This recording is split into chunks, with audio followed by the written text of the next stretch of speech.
Hi friends, SD വ്ളോഗ്സിലേക്ക് സ്വാഗതം. ഞാൻ ഇന്നൊരു ചിക്കൻ ഫ്രൈഡ് റെസിപ്പി ആയിട്ടോ വന്നേക്കുന്നത്.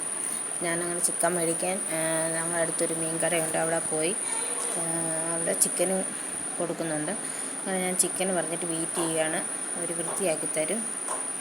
അവിടെ വേറെ ആൾക്കാർ മീൻ മേടിക്കാൻ വന്നിട്ടുണ്ട് കേട്ടോ. ഞണ്ടും അയലക്കണ്ണനും അങ്ങനെ കുറേ മീനൊക്കെ ഉണ്ടായിരുന്നു.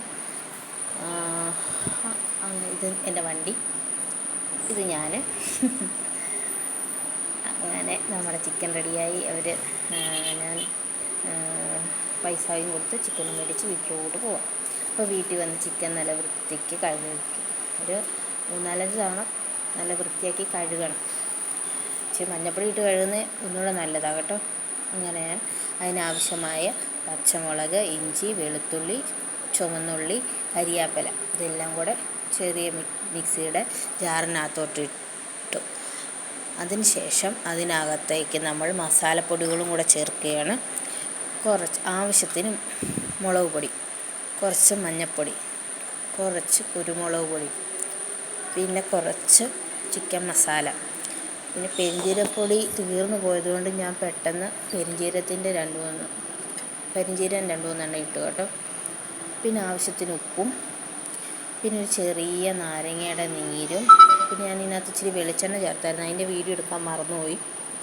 ഇതെല്ലാം കൂടെ നമ്മൾ മിക്സി വെച്ച് നല്ല വൃത്തിക്ക് അരച്ചെടുക്കണം, നല്ല പേസ്റ്റ് പരുവത്തിൽ അരച്ചെടുക്കണം. ആ അരപ്പ് നമ്മുടെ ചിക്കനിലോട്ട് നല്ല വൃത്തിക്ക് തേച്ച് പിടിപ്പിക്കണം. നല്ല കളറായിരുന്നു ആ മുളക് പൊടിക്ക്. അപ്പം നല്ല വൃത്തിക്ക് അത് തേച്ച് പിടിപ്പിച്ച് നമ്മളൊരു 1 മണിക്കൂർ 1.5 മണിക്കൂറൊക്കെ ഫ്രിഡ്ജിൽ വെച്ചാൽ അത്രയും നല്ലത്. ഞാനൊരു അരമണിക്കൂറേ വെച്ചുള്ളായിരുന്നു, കാരണം ചിക്കൻ മേടിക്കാൻ പോയപ്പോൾ തന്നെ 12 മണിയായിരുന്നു. കുഞ്ഞിന് വിശന്നപ്പോൾ അരമണിക്കൂറൊക്കെ ഞാൻ വെച്ചുള്ളൂ. ഉപ്പ് കുറവായതുകൊണ്ട് ഞാൻ ഇച്ചിരി ഉപ്പും കൂടെ ചേർത്ത് കേട്ടോ.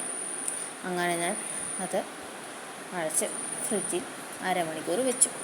അപ്പോൾ അതിന് ശേഷം നമ്മൾ ചീനച്ചട്ടി അടുപ്പേ വെച്ച് വെളിച്ചെണ്ണ ഒഴിച്ച് ചിക്കൻ അതിലേക്ക് ഇട്ട് വറക്കാൻ പോവാം. അപ്പം ഞാനും മോള് മാത്രമേ ഉള്ളായിരുന്നതുകൊണ്ട് ഞങ്ങൾക്ക് ആവശ്യമുള്ള ചിക്കൻ മാത്രമേ ഞാൻ വറുത്തുള്ളൂ കേട്ടോ.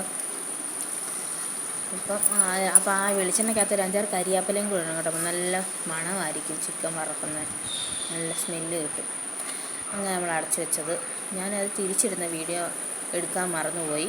അങ്ങനെ നമ്മുടെ ചിക്കൻ ഫ്രൈ റെഡിയായിട്ടുണ്ട്. കുഞ്ഞിനുള്ള ചോറെടുത്തു, അതിനകത്ത് തൈരും ചിക്കനും ആകും. ഇത് രണ്ടും ഒരുമിച്ച് ഉപയോഗിക്കരുതെന്നാണ് പറയുന്നത്, പക്ഷേ നമ്മളിപ്പോൾ എല്ലാവരും ഉപയോഗിക്കും. അങ്ങനെ ഞാനും ചോറുണ്ടു. നല്ല ചിക്കൻ ഫ്രൈ ആയിരുന്നു, നല്ല ടേസ്റ്റ് ഉണ്ടായിരുന്നു കേട്ടോ. എല്ലാവരും ഒന്ന് ട്രൈ ചെയ്യണം കേട്ടോ. എന്നിട്ട് എല്ലാവരുടെയും അഭിപ്രായം അറിയിക്കുക. Okay, bye bye.